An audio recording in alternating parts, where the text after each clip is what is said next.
Today, I want to look at how the global economy will collapse. Specifically, how the US economy will collapse because of this war. Now, the argument I want to make to you today is that financial collapse do not happen accidentally or naturally. It has to be engineered. And this is a very hard concept for us to understand, okay? So in economics, there's something called the boom-bust cycle. Which basically states that in capitalism, you have the economy booming, then suddenly, for whatever reason, it collapses, okay? It's called a boom-bust cycle. And the idea is that if you study economics, they teach you that this is just a natural part of capitalism because in good times, people spend too much money. They become overconfident. And so then they waste a lot of money and then it collapses. The economy turns bad.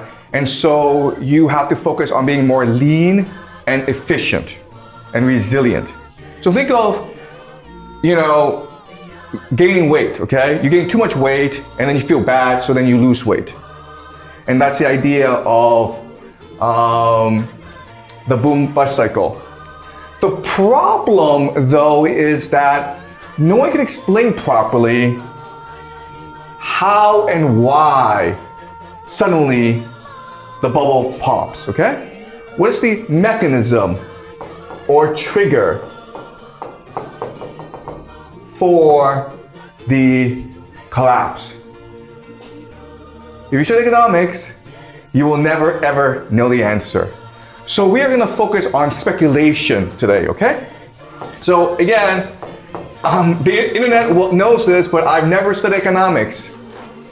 I don't know much about economics, but I'm curious as to why this happens, okay? Why is it that bubbles pop? How do economies rise and fall, okay? So I'm not an expert. I'm not even a professor.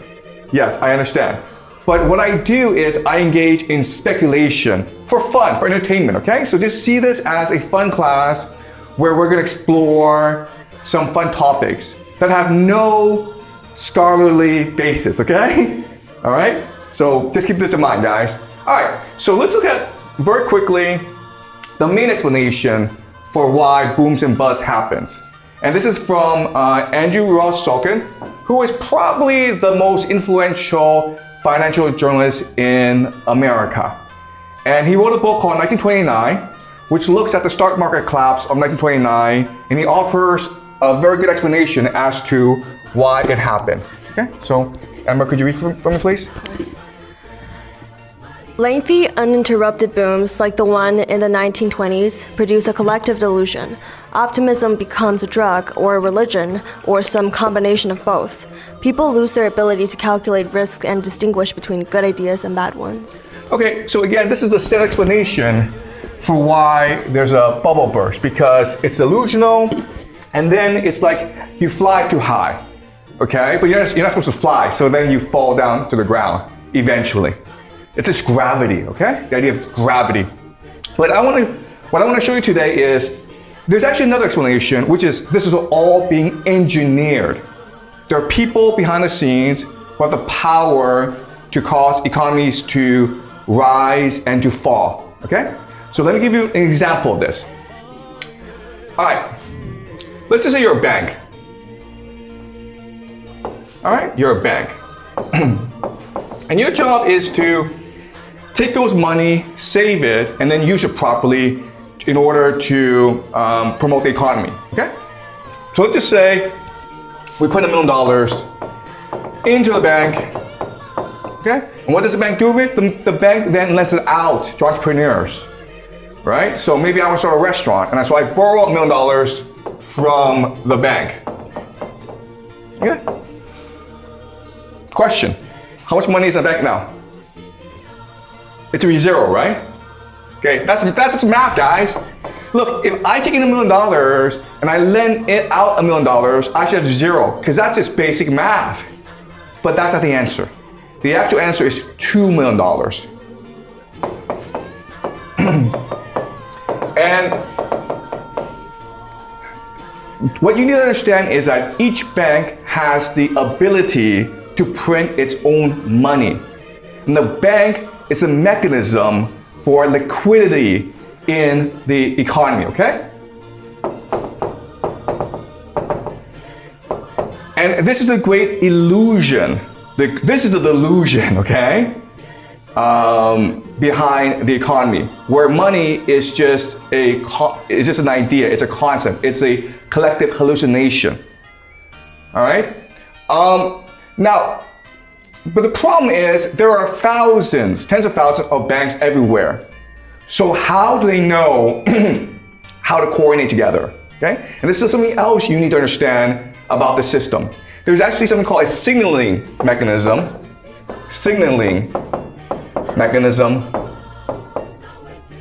Okay? So all these banks are separate, but they are linked together into something called a central bank. Okay? A central bank. And what does the central bank do? The central bank signals whether or not to lend money or not to lend money. And this mechanism is called the interest rate. Okay? Now, again, if you study economics, what they will teach you is that depending on the interest rate, if it's low, maybe 1%, or 5%, or high 5%, then that will determine how consumers behave. If the interest rate is 1%, what this means is I can go to the bank, get money, and buy a house, right? If it's too high, 5%, then I don't want to go to the bank to buy a house. And this is what you're taught in economics class. But there's actually another explanation, which is the interest rate is not to signal consumers or homeowners to buy, but rather for banks to lend or not. It doesn't make sense. Because the banks, what they can do is, depending on the interest rate, they know that, okay, my job is to release more liquidity into the system, release more money into the system, and therefore I will make it easier to take out a loan, okay? But if the interest rate is high, then I know, okay, I must not release too much liquidity in the system, therefore I will make the loan application hard, okay? So, in other words, the interest rate is not set in order to guide consumer behavior.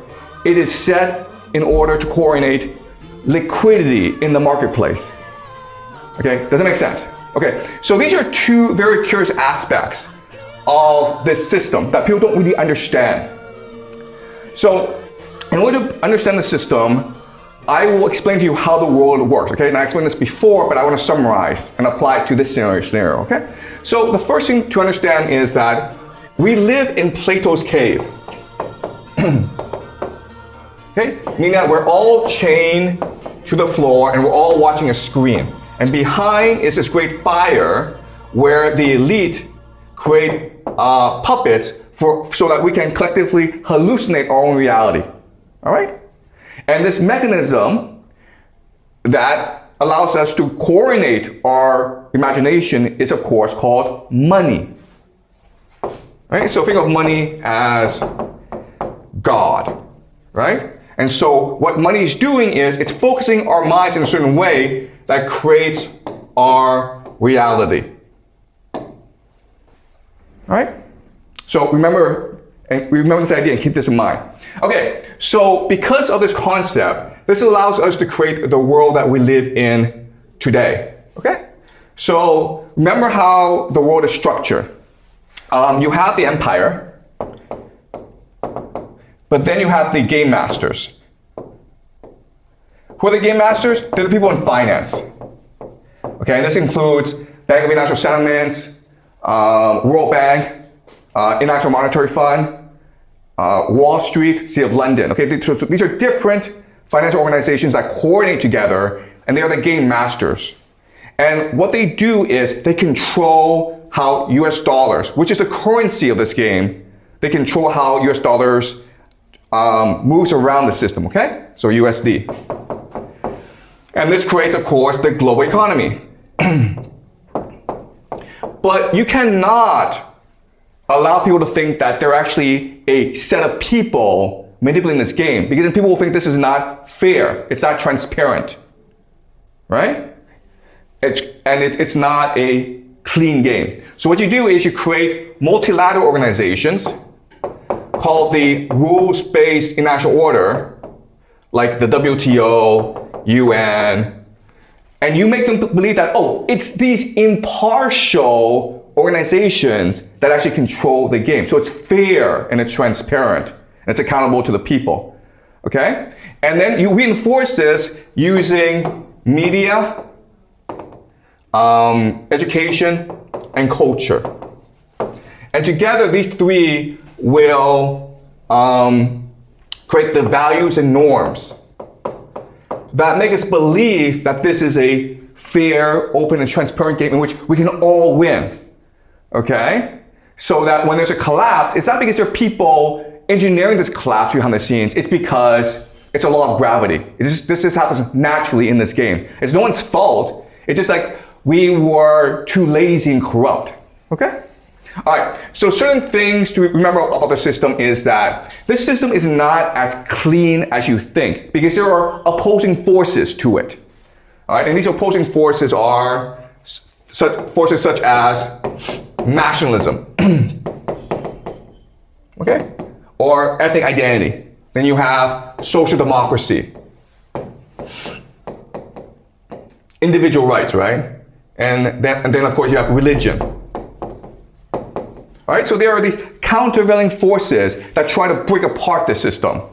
So then what happens is that there are other systems that keep the system in place and respond to these countervailing forces. All right, and they are intelligence, spies basically, crime, and science.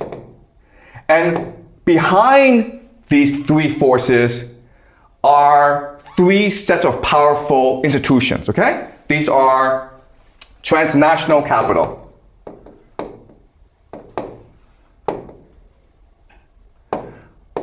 secret societies,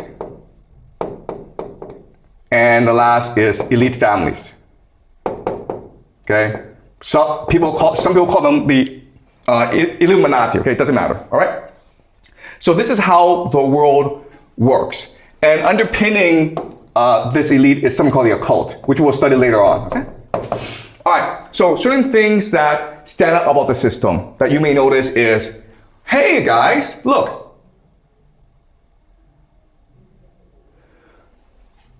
Transnational capital is also the game masters as well as the global economy, okay? This is important because, remember, this system is the parasite. And this system is a host.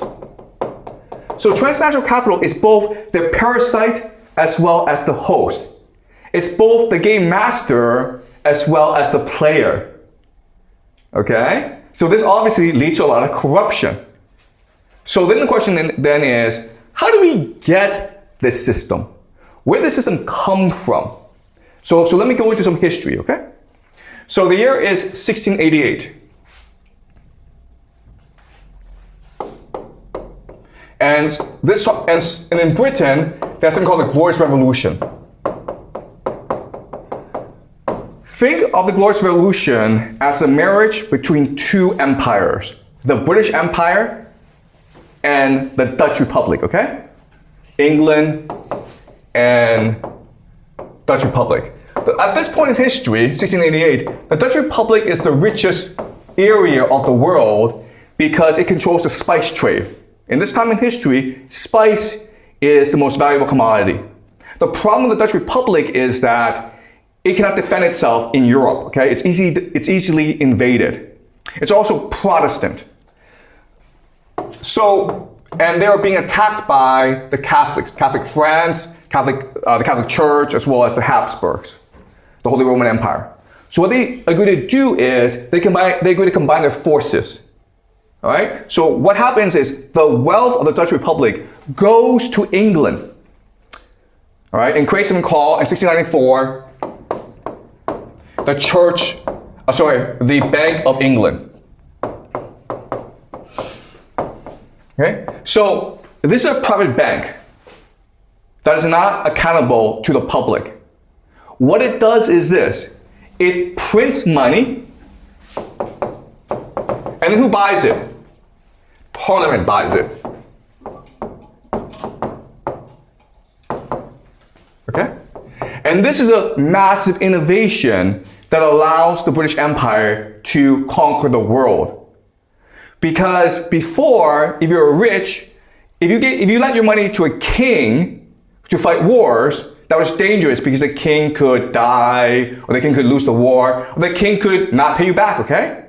But if you lend money to Parliament, which is the nation state, then you're guaranteed to get your money back as long as the nation is still around, okay? And at this time in history, England is the safest area of Europe because it's an island protected by the Royal Navy.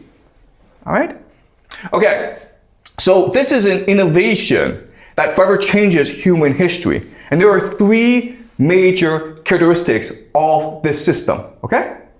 The first is the idea of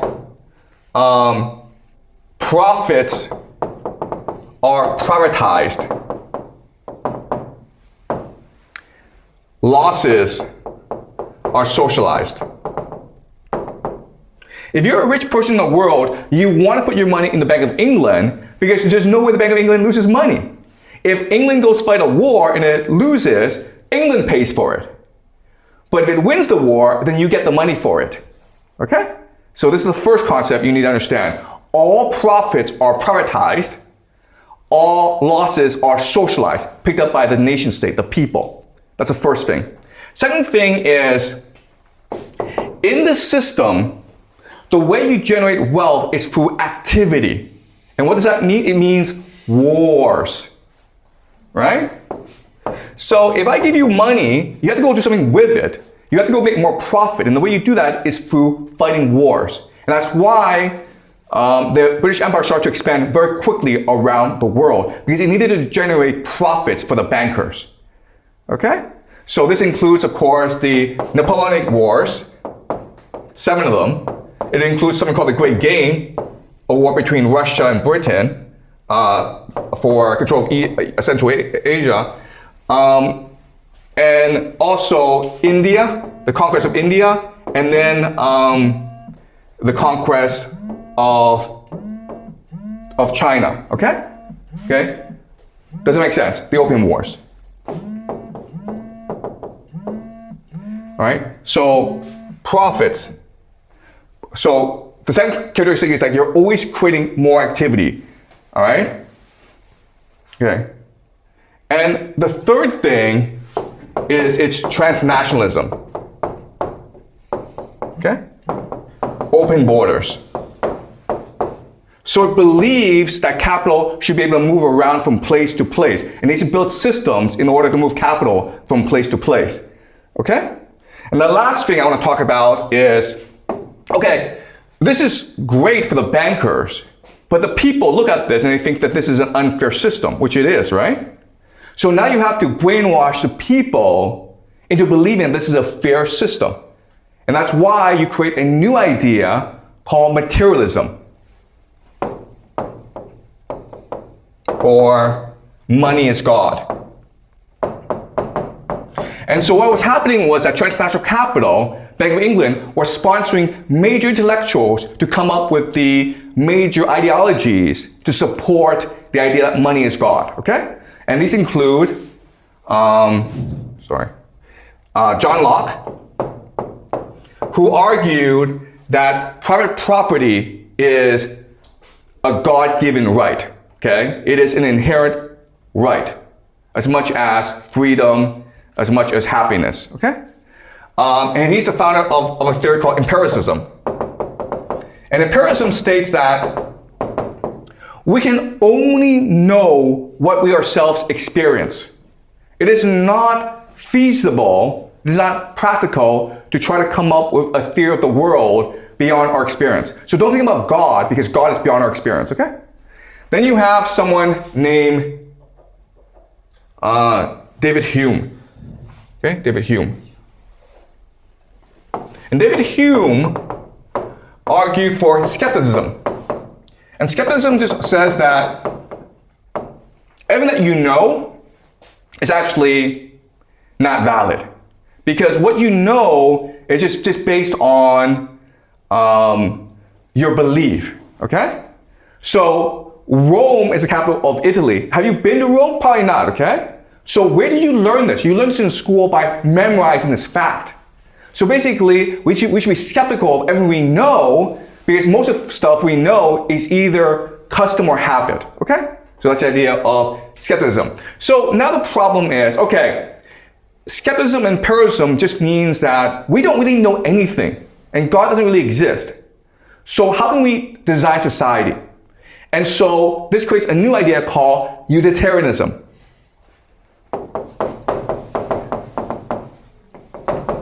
Which is say that if it is useful, if it gives us pleasure, it must be good. Okay? If you take drugs and you are happy with it, it must be good. If you like spending money, it must be good. Okay? And this is from Bentham. And then John Stuart Mills will make some adjustments to it, okay? But this becomes the very concept of liberty. All right? Liberty just means that you are free to pursue as much money making as possible, because that is the ultimate good. That is what gives you the most pleasure in life, spending money. Okay? That's what liberty is. If a country prevents you from making money and spending money, it's an evil dictatorship. A good country allows you to enjoy the pleasures of making money. Okay? And then what will happen is that these are the three major philosophers of materialism, of British liberty, and then you'll have people like Marx come in. And he'll introduce the idea of dialectic materialism. Dialectic materialism. Which is say, like, the world is one of class struggle. It's not between God and us. It's not between the divine and the material. It's one between the poor and the rich, and that's it, okay? So Marx is taking out the divine from the equation. Then you have Darwin, theory of evolution, which basically says, we're just animals, man. Okay, that's all. We're not divine beings. We're all just animals. Then you have people like Freud. Sex is awesome, guys, okay? That's what we should be doing. We should be making a lot of money and then having as much sex as possible, because that's what we are. We're just apes, okay? So this becomes very foundation for the idea that money is God, all right? Okay, so what then happens is that transnational capital, which has conquered the British Empire, it's now seeking new opportunities for its investments. Okay? So where it goes next is, of course, America. The problem is that the Americans just had a revolution to destroy the to get rid of the British Empire, right? So the Americans don't want transnational capital. It doesn't want Bank of England or City of London to come in and conquer it. So what happens is the City of London, the Bank of England, they use agents in America. And these agents, of course, are called, there's three of them. Okay, well, there's actually a lot. But these agents include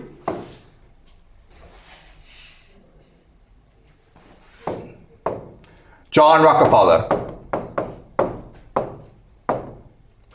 Carnegie, okay, Andrew Carnegie, JP Morgan, Vanderbilt. And they will, by themselves, monopolize different industries with the resources and the capital of the City of London and the Bank of England, okay? So, of course, John Rockefeller monopolizes oil, okay? And then what will happen is that these very powerful agents of the City of London will get together and they will create a system model of the Bank of England. And this, of course, is called the Federal Reserve System, all right?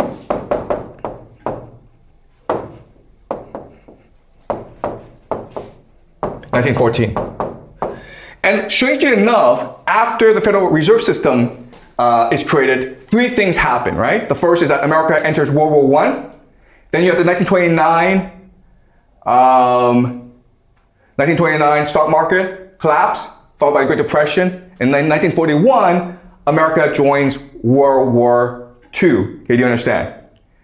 So, Federal Reserve System means that, like Britain, America is now controlled by transnational capital, right? And it's the same system now, where profits are privatized, losses are socialized, and where it's important to open the country up to capital movement, all right? Okay, so as we know, America wins World War II, and what it does now is that it tries to move the system all around the world, specifically Japan and Europe, okay? Where it's able to control the territory. And eventually it fights a Cold War with the Soviet Union, but then it wins. And then it basically, after the collapse of the Soviet Union, for the next 20, 30 years, it has complete control over the world. Something we call a unipolar moment, all right? And during the unipolar moment, what happens is that manufacturing from America shifts over to China, and America completely focuses on finance. This leads to the 2008 Great Financial Crisis. All right. Okay, so let me provide some background about the financial crisis, okay? You don't have to know everything. I'm going to give you a lot of details, but I just want you to understand the basic structure of it, okay? So what allowed the Great Financial Crisis to happen is something called subprime. Okay? Subprime just means that you're lending money to people who can't pay you back.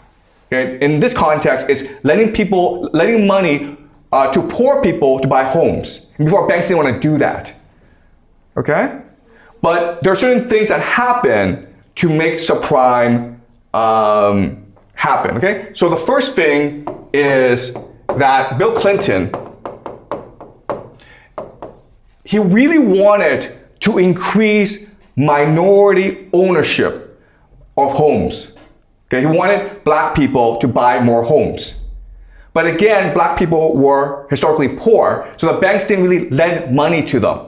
And that's why Bill Clinton encouraged the government to help minorities buy homes, okay? So that's the first thing. Okay, and this was a noble goal.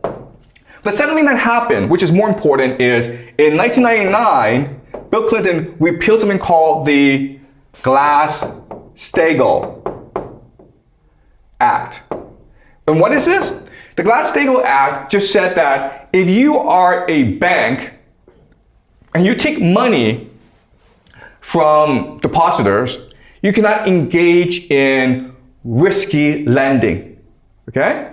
If you are an investment bank, okay, if you're a retail bank, you cannot engage in risky lending. But if you're an investment bank, a private bank, you can engage in risky lending. And so that's what the act said, very simple, okay? It's trying to mitigate risk in the system. But by repealing the Glass-Steagall Act, what you do is you combine retail and investment together. And so these banks now become very large. And once they become very large, they need to create financial vehicles in order to generate more profit, okay?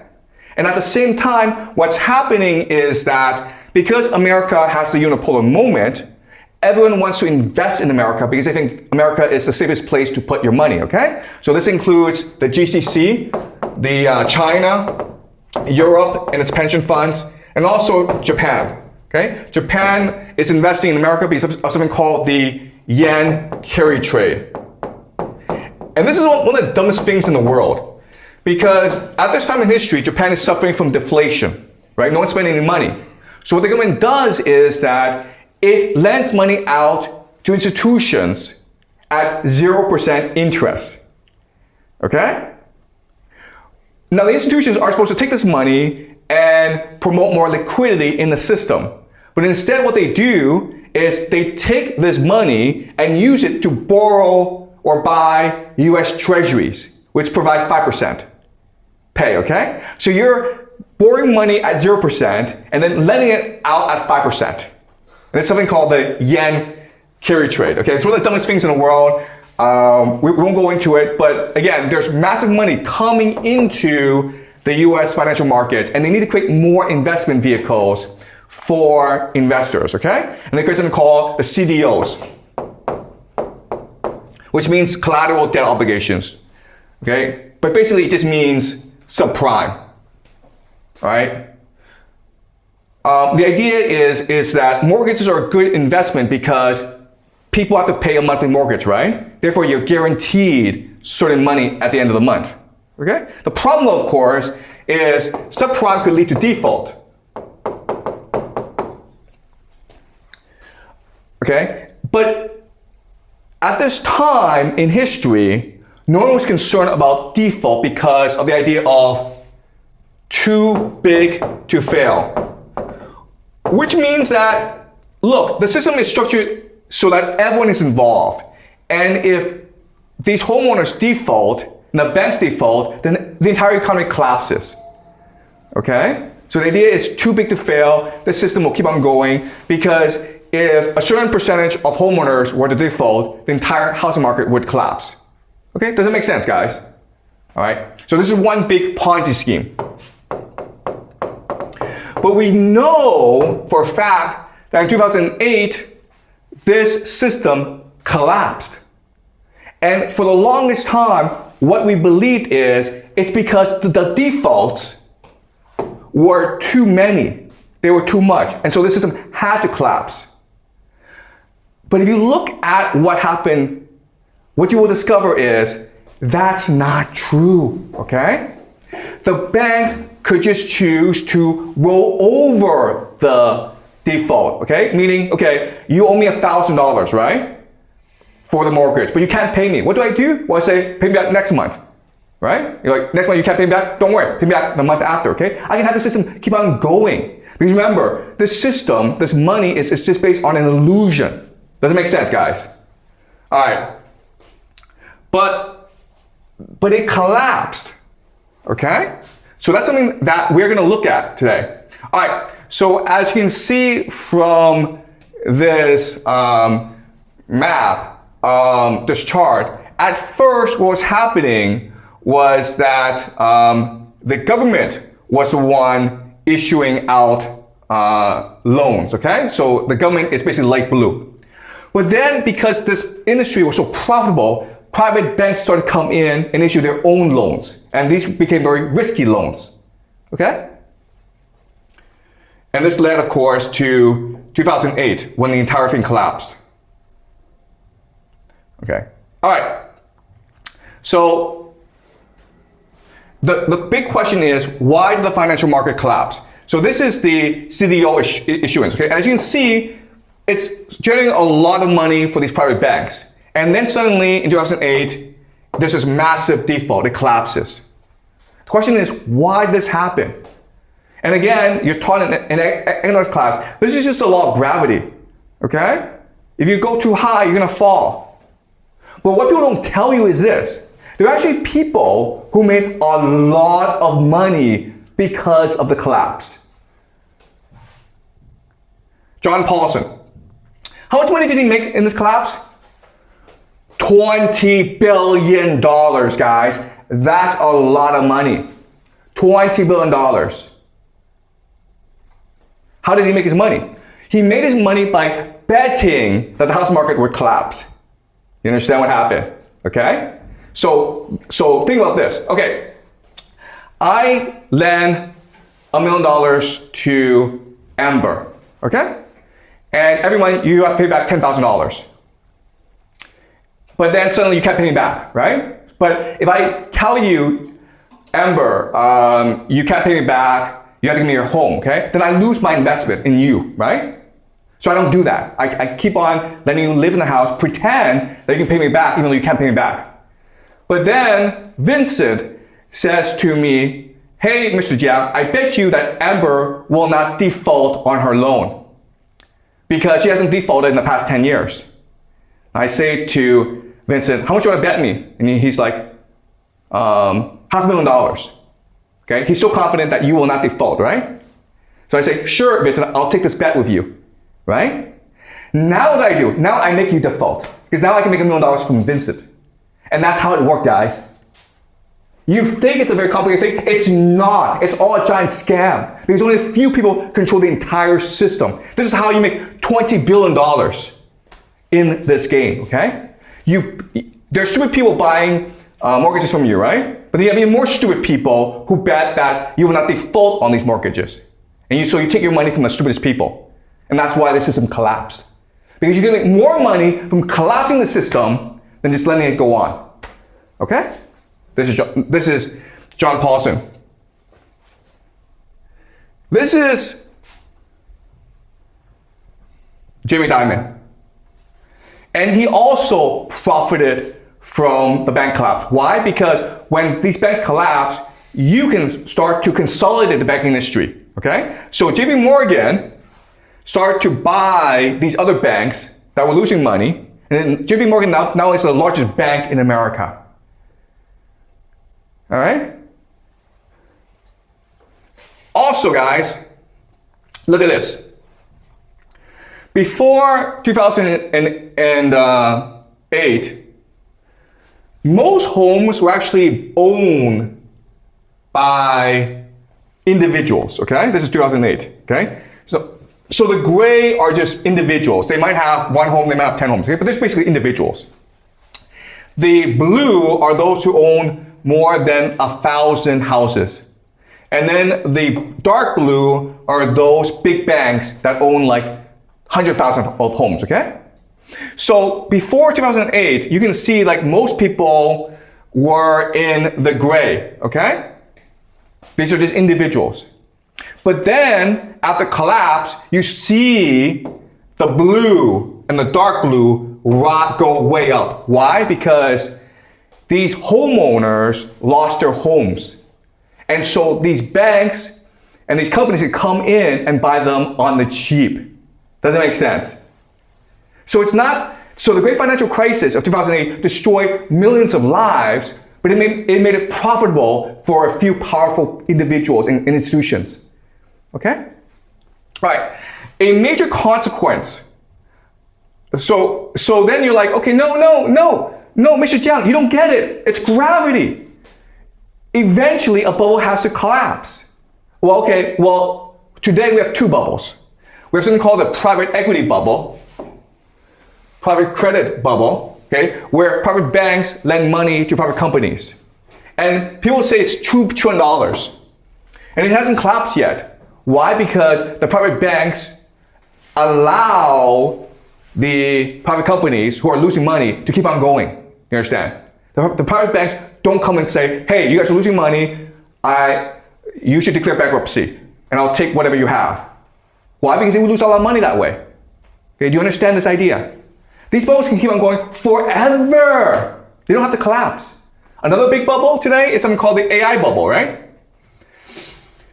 These companies, NVIDIA, OpenAI, their AI products don't actually make any money. Like ChatGPT does not make any money. In fact, it loses money every time you use it, okay? Because it's more expensive to run ChatGPT than it generates in revenue.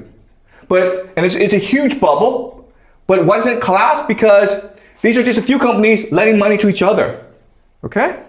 That's all it is. It's a giant Ponzi scheme. It's an inside game. So bubbles don't have to collapse. They collapse when it's profitable for a few individuals to make it collapse. All right? Okay. Another idea I want you to understand is that after the 2008 great financial crisis, this created problems in the global economy. And so what happened was transnational capital decided to save the global economy by allowing China to rise. Okay? So this is not known, but one major consequence of the great financial crisis is that transnational capital encouraged China to print money. Okay? All right, so I'm going to show you how. But first, let's talk about the main mechanism to allow this to happen. It's called the Bank of International Settlements, okay? And this is, the Bank of International Settlements is in Basel, Switzerland, and it's considered the central bank of central banks. So every nation has a central bank, okay, that determines interest rate, but the BIS is the central bank of central banks, which coordinates all central banks. All right? And it is the most powerful bank in the world. All right. And you think that, okay, this must be public. No, it's not public. It's just run in the best, it's managed for the best interest of powerful people in the world, okay? All right, so this is from the book, Basel, Tower of Basel, okay? Can you read? For despite Hitler's bluster and Schatz planning, Nazi Germany had not achieved autarky. It needed to buy vast amounts of raw materials to manufacture armaments and to feed, heat, and clothe its population. Swedish steel, Romanian oil, Portuguese tungsten, even South American beef, all had to be purchased and paid for in hard currency. Nazi Germany needed a financial channel to the neutral countries it ran through Basel, which is the main reason why Nazi Germany did not invade Switzerland or Sweden. These neutral countries were far more used to the Third Reich as Third Reich. Third Reich, as monetary hubs on the transnational financial network than as extra swaths of German-controlled territory. Okay, so what this means is this. In his speeches, Hitler promised independence from the global financial order controlled by the British, okay? But you can't really do that because you still have to buy things from other places. But then you're like, I need a bank to lend me money to buy things, but also help me facilitate transactions. Okay, and this is the idea of transnational capital. And transnational capital, they don't really care if you're evil. They don't care. All they care about is how can I make money. So this Bank of International Settlements and transnational capital was helping to fund the Nazi war machine because it was profitable to do so. Okay? And you think, okay, after Hitler lost, the Americans would surely know, okay, Bank of International Settlements is evil because they helped the Nazis, therefore we should destroy the Bank of International Settlements, okay? But that's not what happened. After World War II, the Bank of International Settlements became even more powerful, okay? All right. Can you read, Amber? Marshall aid came at a price, remodeling European societies on the American model of consumerism and consumption. Hoffman's propaganda arm produced pamphlets, posters, leaflets, radio programs, and even traveling puppet shows that extolled the American lifestyle. The American dream, a house in the suburbs, a car, and numerous household appliances, was projected as a near guaranteed benefit of American-styled freedom. The key to this was increased productivity on American-style production lines in a transnational free market. For that to happen and for the money to flow freely, new mechanisms of international payment had to be constructed with the BIS at the center. Okay, so the world is run for money, okay? The world exists, these organizations exist in order to facilitate the easy, fluid movement of money around the world and make money God.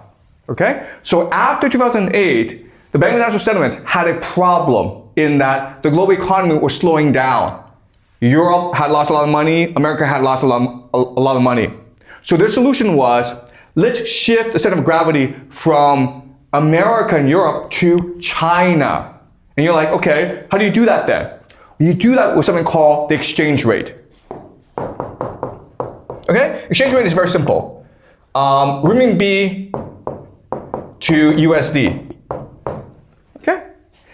So remember how the interest rate in a national economy, it's a signaling mechanism as to whether or not to increase or decrease liquidity. Well, the exchange rate in the international marketplace is a signaling mechanism to tell other nations whether or not to trade with another nation. Okay, does that make sense to you guys? All right, so let's look at what happened. So for the longest time, the Chinese currency was trading above 8. to the US dollar. Because remember, the US dollar is the main mechanism, of global trade. And then, hey, starting around this time, 2008, guys, it started to increase in value. Okay? And so now the world knows, oh, I should trade with China. And China is like, well, okay, my exchange rate is higher than before, therefore I should buy more things from the world. Okay? But not only that, but now that I have access to commodities from the world, then I should know I need to promote my economy to use these resources. So I should spend more money on infrastructure. I should build more high-speed railways. I should build airports. Okay? And that's what China did. You see how 2008, just as the American and European economies were suffering, the global economy was suffering, the Chinese economy, China started to have a higher exchange rate, okay? And it kept on going higher, higher and higher. And then what did China do with it? China started to buy stuff from around the world with it. Okay? Again, this is a signaling mechanism where the Bank of International Settlements is saying to the world, you can now sell to China. We will guarantee China. All right? And that's because the Bank of International Settlements needed to try to buy more things from the world. And this happened starting around 2008, right? This massive surge in imports. And because all these commodities were coming to China to spend these commodities, so it started to build infrastructure, right? And how did it finance the building of this infrastructure? Bank loans, guys. Bank loans. All right? So this is China. Sorry. This is China, right? Look at this. Look at this. Look at this. This is China. 2008. 2008, basically, China, US, Japan, Europe, their economies were about the same. The bank systems were about the same. But starting about 2008, wow. Look at this. This is all being orchestrated by the Bank of International Settlements, by a few people working behind the scenes. Look at this. Look at how crazy this is. All right? So what does this mean? It means that today, China has the largest banks in the world. This is JP Morgan, the largest bank in America. This is Chinese. This is Chinese. This is Chinese. This is Chinese. This is Japanese. Okay? But the top 4 banks in the world are Chinese. Why? Because in the bank system, debt liabilities are also assets. Do you understand? All this money the Chinese banks have are just liabilities.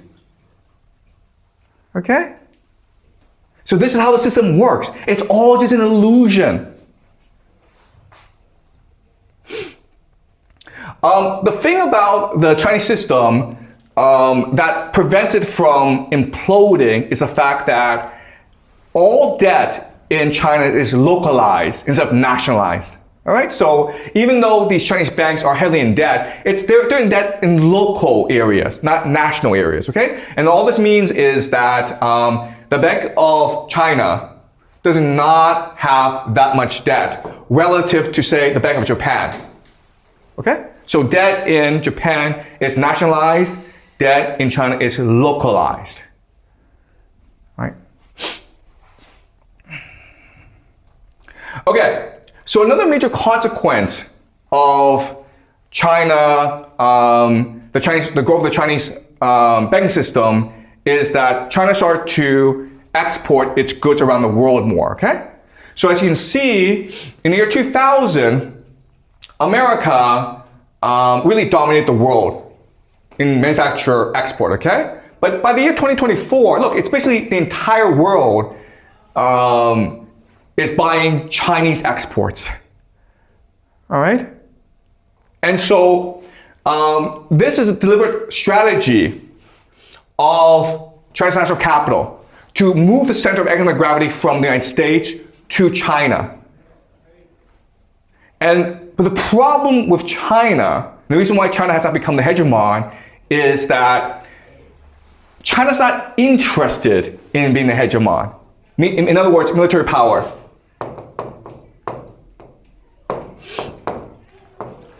Also, as China is expanding its manufacturing capacity to the world, who's upset now? The United States, right?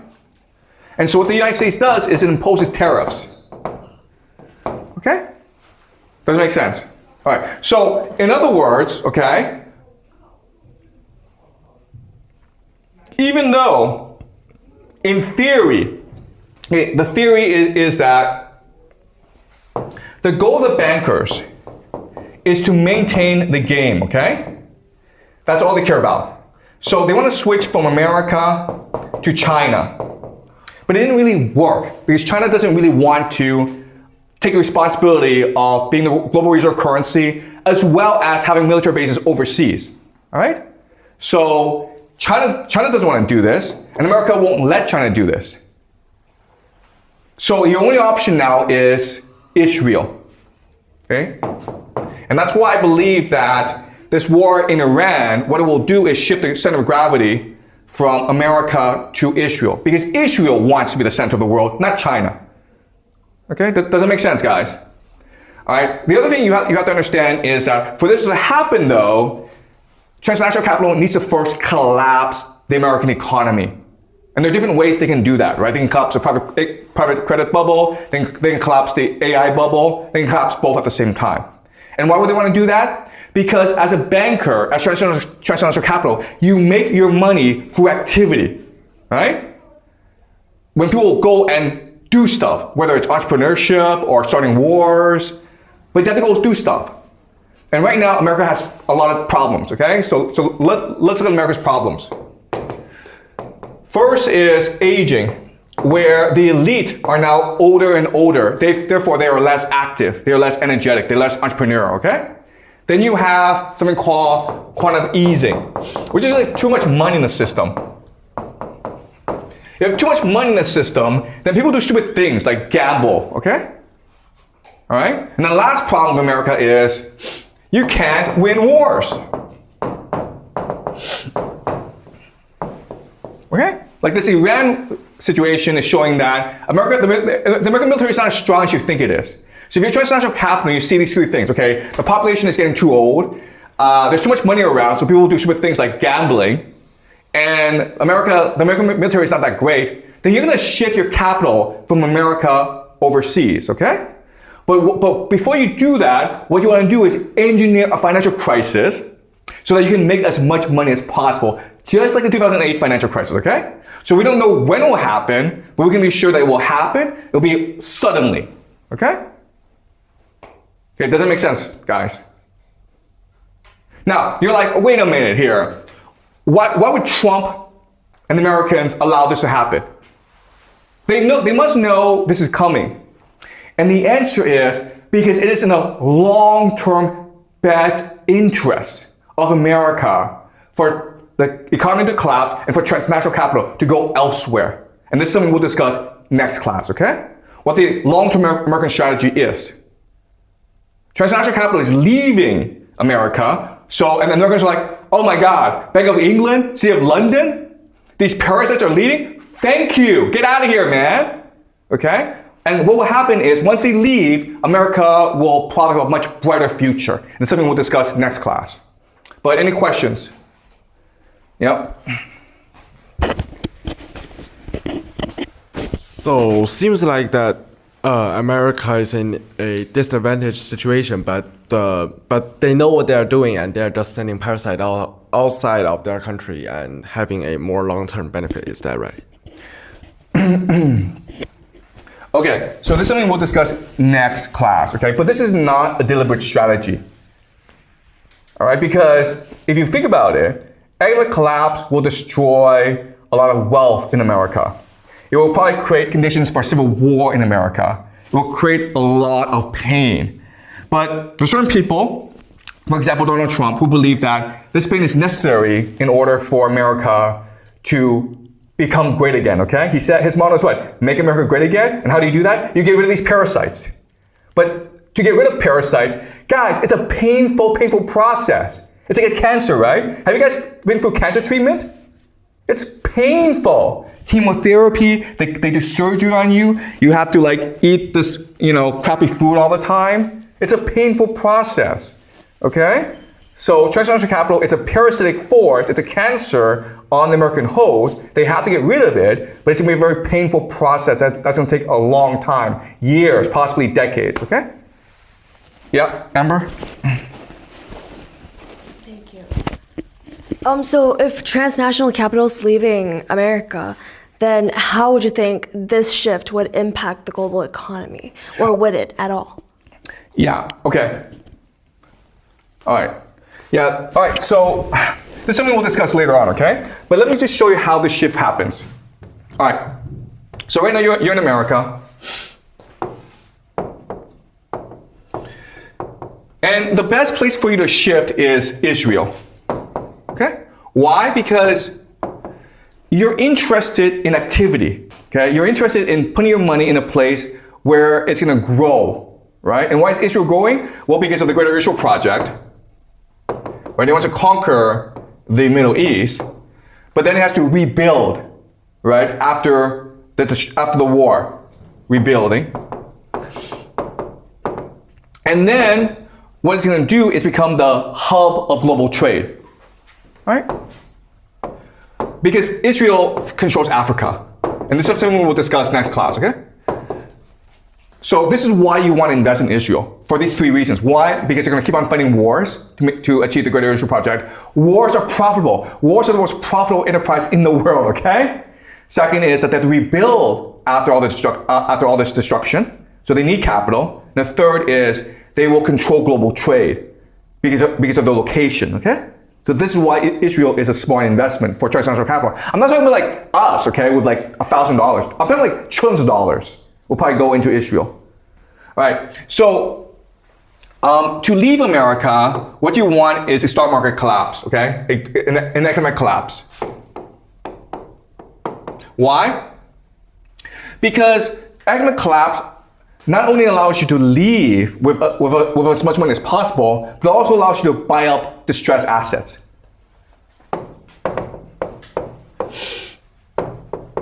And when I mean distressed assets, I mean resources,